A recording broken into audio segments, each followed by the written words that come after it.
उत्तराखंड के मुख्य न्यायाधीश जस्टिस विपिन सांघी ने ली शपथ। उत्तराखंड के मुख्य न्यायाधीश जस्टिस विपिन सांघी मंगलवार शाम देहरादून राजभवन में लेंगे शपथ। न्यायमूर्ति सांघी उच्च न्यायालय के पूर्व मुख्य न्यायाधीश RS चौहान का स्थान लेंगे, जो पिछले साल दिसंबर में पद से रिटायर हो गए थे। उच्च न्यायालय के रजिस्ट्रार जनरल द्वारा शुक्रवार को इस संबंध में जारी आदेश के मुताबिक न्यायमूर्ति सांघी को 28 जून को राजभवन में आयोजित एक समारोह में प्रदेश के राज्यपाल लेफ्टिनेंट जनरल गुरमीत सिंह पद की शपथ दिलाएंगे।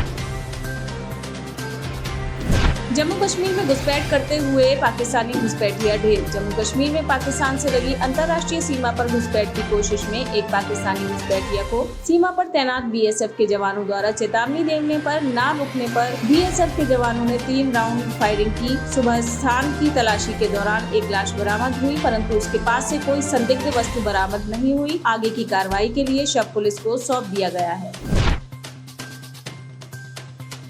नहीं रहे उद्योगपति पालोनजी मिस्त्री, 93 वर्ष में ली अंतिम सांस। भारत के जाने माने दिग्गज उद्योगपतियों में गिने जाने वाले पालोनजी मिस्त्री नहीं रहे। उन्होंने 93 वर्ष की उम्र में मुंबई में सोमवार रात ली अंतिम सांस। पालोनजी मिस्त्री कंस्ट्रक्शन सेक्टर की सबसे बड़ी कंपनियों में से एक शापोरजी पालोनजी ग्रुप के चेयरमैन रहे। पालोनजी को भारत का सबसे गुमनाम अरबपति कहा जाता था। वे सार्वजनिक मंचों से दूर रहते थे। उद्योग जगत में पालोनजी का बहुत ही सम्मान था। यूपी CM आवास पर हुई कोर ग्रुप की बैठक। मुख्यमंत्री आवास पर भाजपा कोर ग्रुप की हुई बैठक में संगठन और सरकार के समन्वय के मुद्दे पर मंथन। केंद्रीय उद्यमिता एवं कौशल विकास मंत्री धर्मेंद्र प्रधान भी बैठक में हुए शामिल। मुख्यमंत्री योगी आदित्यनाथ, दोनों उप मुख्यमंत्री, भाजपा प्रदेश अध्यक्ष स्वतंत्र देव सिंह और महामंत्री संगठन सुनील बंसल रहे मौजूद।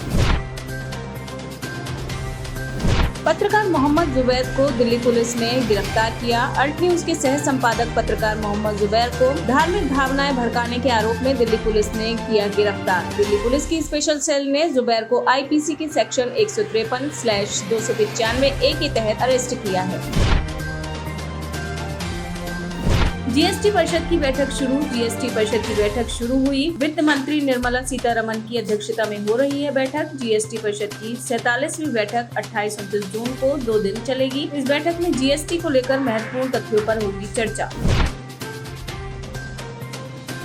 यूपी CM आवास पर कैबिनेट बैठक, विधायकों को विधायक निधि जारी। CM आवास पर होगी बैठक। कैबिनेट बैठक में औद्योगिक विकास, पर्यटन, शिक्षा, स्वास्थ्य से जुड़े कई प्रस्तावों पर लगेगी मुहर। बैठक के बाद कैबिनेट मंत्रियों साथ सभी विभागों की होगी समीक्षा बैठक। विधायक निधि के लिए 741 करोड़ रुपए जारी। विधानसभा के 403 सदस्यों के लिए 6 अरब 4 करोड़ 50 लाख। विधान परिषद के 100 में से 91 सदस्यों को 1 अरब 36 करोड़ 50 लाख। विधानमंडल के प्रत्येक सदस्य को हर साल 5 करोड़ दिए जाते हैं। प्रयागराज हिंसा मामले में 5 आरोपियों की जमानत याचिका खारिज। उत्तर प्रदेश के प्रयागराज में 10 जून को हुई हिंसा मामले में इलाहाबाद हाई कोर्ट ने 5 आरोपियों की जमानत याचिका खारिज की। एडिशनल सेशन जज ने खारिज की अर्जी। अदालत ने कहा, मामला बेहद गंभीर है, जमानत योग्य नहीं। पीएम नरेंद्र मोदी ने किया ट्वीट। पीएम ने अपने ट्वीट में लिखा, अर्जेंटीना के राष्ट्रपति अल्बर्टो फर्नांडीज के साथ चर्चा हुई। भारत अर्जेंटीना के बीच मैत्रीपूर्ण संबंधों की समीक्षा की गई। दोनों के बीच मजबूत सहयोग से बहुत फायदा होगा। यूपी उच्चतर शिक्षा आयोग ने किया असिस्टेंट प्रोफेसर का रिजल्ट जारी। यूपी उच्चतर शिक्षा सेवा आयोग ने महाविद्यालयों के असिस्टेंट प्रोफेसर का रिजल्ट किया जारी। आयोग ने 40 पदों का रिजल्ट घोषित किया है। असिस्टेंट प्रोफेसर एजुकेशनल के पदों का रिजल्ट आयोग की सचिव ने किया घोषित। अनुदानित अशासकीय महाविद्यालयों का मामला।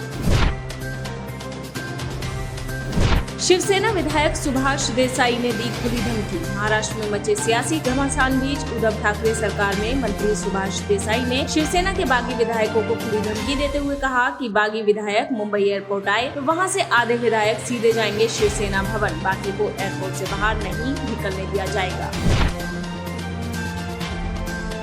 नहीं रहे दक्षिण के दिग्गज अभिनेता पूरामू। दक्षिण सिनेमा के दिग्गज अभिनेता पूरामू का निधन। तबीयत खराब होने पर उन्हें चेन्नई के अस्पताल में भर्ती कराया गया था, जहां सोमवार रात उनका निधन हो गया। डायरेक्टर सासी की फिल्म 2 में बेहतरीन अदाकारी के चलते पूरामू को खास पहचान मिली थी। इस फिल्म में पार्वती और श्रीकांत मुख्य भूमिका में थे।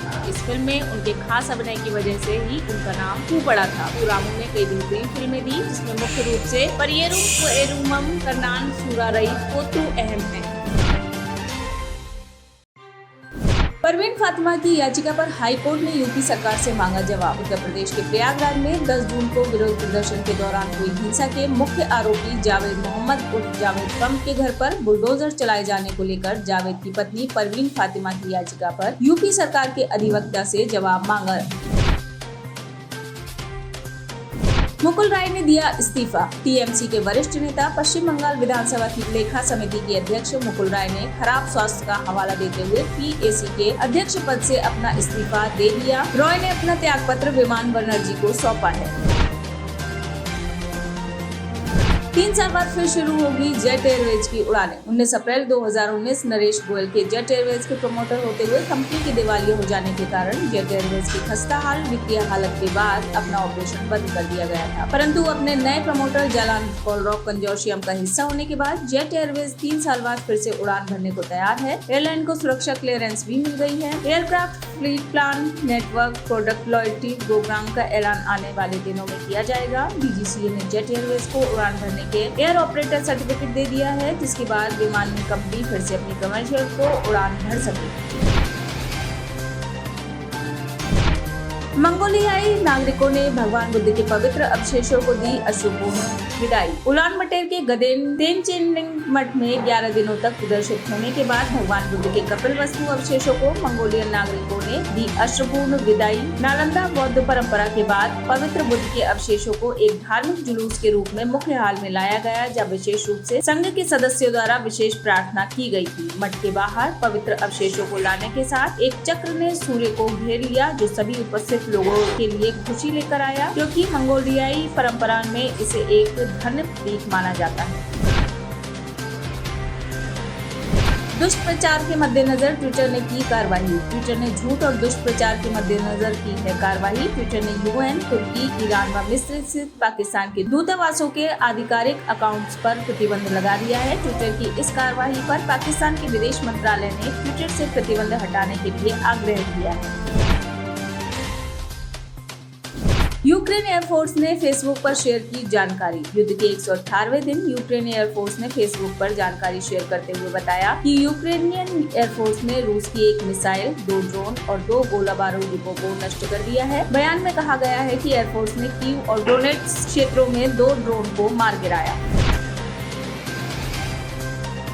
रूस लिथुआनिया में भी विवाद शुरू। यूक्रेन से जंग के बीच रूस का एक और पड़ोसी देश लिथुआनिया से भी विवाद छिड़ गया। लिथुआनिया ने रूस के कैलिनिनग्राद तक रेल के जरिए जाने वाले सामानों पर प्रतिबंध लगा दिया है। इसके बाद रूस ने लिथुआनिया को उनके लोगों को दर्द देने की चेतावनी दी है। लिथुआनिया ने जवाब में कहा कि हम इसके लिए तैयार हैं। लिथुआनिया एक छोटा सा देश है। लिथुआनिया कभी सोवियत संघ का ही हिस्सा हुआ करता था। 1991 में सोवियत संघ के टूटने के बाद लिथुआनिया अलग देश बना था। 2004 में लिथुआनिया सैन्य संगठन NATO में शामिल हो गया था। क्या एक और युद्ध होगा?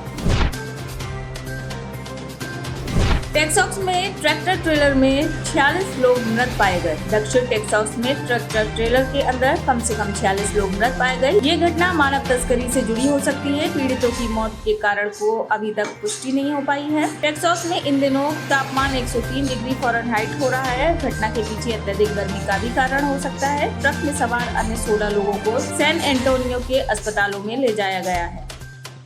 आप इस खबर के बारे में क्या सोचते हैं, हमें कमेंट सेक्शन में बताएं। साथ ही ब्रह्मास्त्र न्यूज़ को सब्सक्राइब और शेयर भी जरूर करें।